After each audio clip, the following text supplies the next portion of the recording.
Maraina teo dia ny fivoahan'ny didim-pitsarana momba ny raharaha'Andriamatoa Augustin Andriamananoro. Fa no afahana vokatry ny fisalasalaana Andriamatoa Augustin Andriamananoro filefitry ny vondrana mapara tamin'ireo fiampangana telo izay nanenjehana azy raha ny didim-pitsarana nivoaka androany. Sazy miantona telo volana amponja kosa no azony tamin'ny ny ampangana azy nitarika olona nidina andalambe tany Somamanina nilaza ny mpisolo vava azy fa miariary ny didy izay nivoaka fa mifangaro politika. Nilaza ny tsy afapo tamin'ny didim-pitsarana ity noho izany ny mpisolo vava ary fampidinika amin'ny hotoiny izany raharaha izany. Didim-pitsarana dia milaza zany fa ny anankitelo zany a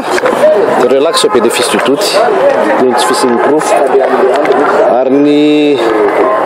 ny ambiny anankiray zany sursis 3 mois hita zany amin'izay fotoana izay fa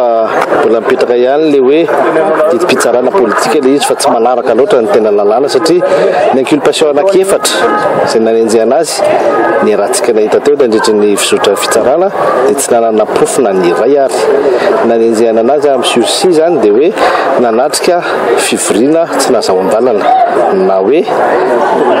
nanao fivoriana nefa izy tsy ao anatin'le olona nanao fivoriana fa ao anatin'ny olona nijery an'le olona nanao fihetsiketsehana.